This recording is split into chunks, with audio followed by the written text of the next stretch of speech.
Well, we are excited and elated to be joined by the defending section champs. Of course, I'm talking about the Rocklin Softball team.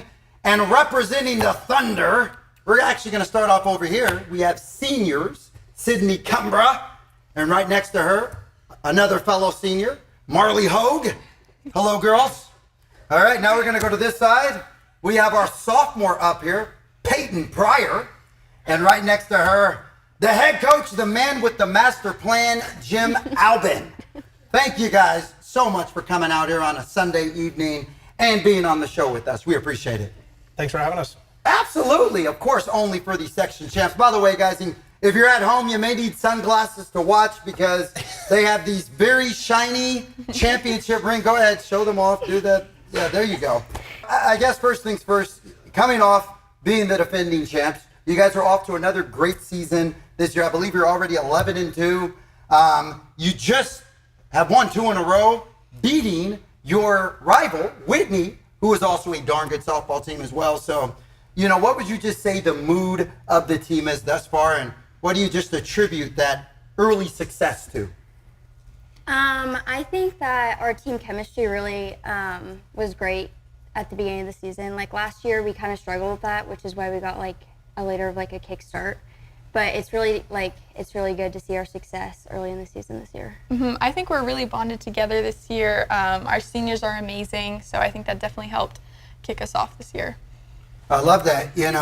Peyton just said the seniors are amazing, so Marley, I think that's a shout out to you as well. What do you say about the seniors and the squad? Well, I think our team could have been considered kind of young last year. So now I would say we're a little older, so we've been playing together for so long, and we have a really great connection, all of us. Coach, how do you build off of a section title, right? I mean, you accomplished that goal, and now it's a new season, kind of a fresh start, but you want to capture some of those memories and that momentum. How did these ladies attack day one of this year? Not game one, but day one of the preparation in the preseason. Yeah, great question. It started in the fall, right? Last year, we were surprising people. People weren't expecting a lot out of us. We're very young, freshman pitcher, freshman leadoff hitter.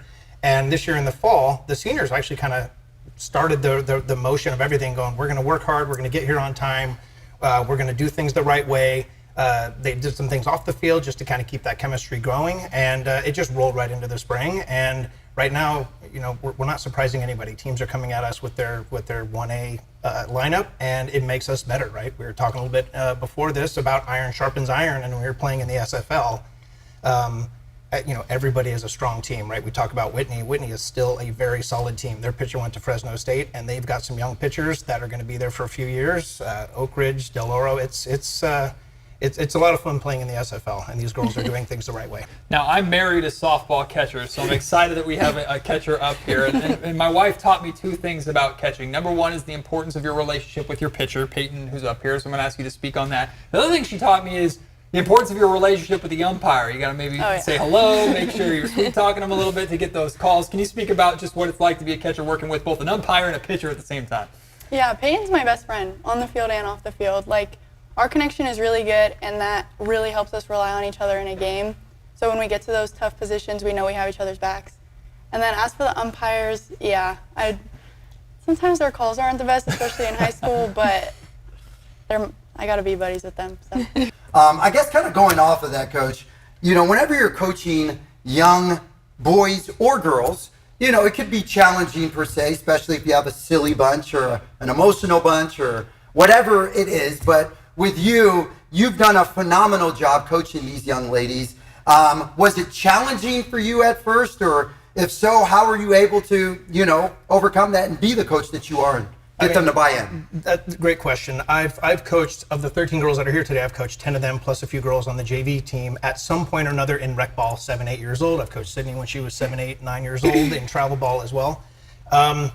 I let them be themselves, right? I've got 2 coaches, Scott and John, that are fantastic guys. Coach Don actually started the program 32 years ago or so. And they're also like me, more of a player's coach. We don't try to get on them too much, let them do their thing. We also make them realize that you're not going to get along with everybody. You're going to have people that you work with that you don't necessarily get along with.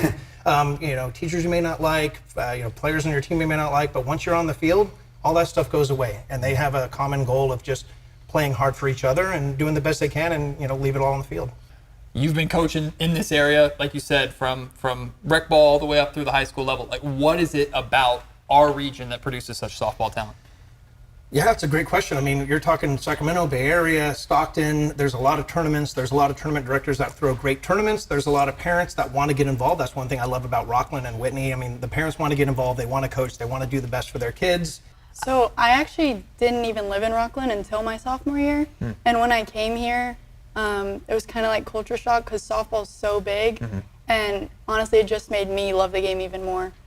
Yeah, I think we're so lucky to have players like Diley Kitchen to play against.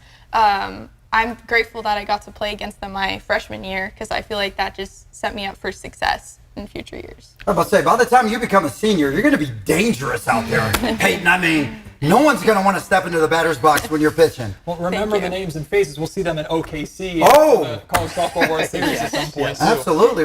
A lot of softball, especially in the SFL, there's a lot of fan support that comes out there. You know, they're well attended. A lot of people come out there and support you guys. How would you describe just your home stands and your home fans and the community that supports Rocklin softball, and what do they mean to you guys when you're out there playing and cheering you on? I'm so grateful that we have such an amazing community. I feel like, or it makes me realize like softball is like so small because we have this whole community supporting us.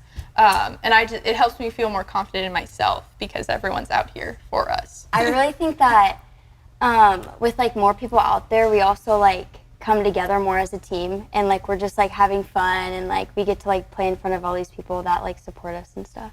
Once again, the Rocklin Thunder softball team, thank you guys so much for spending your Sunday evening with us. We appreciate it. Thank you. you. Thanks, Adam.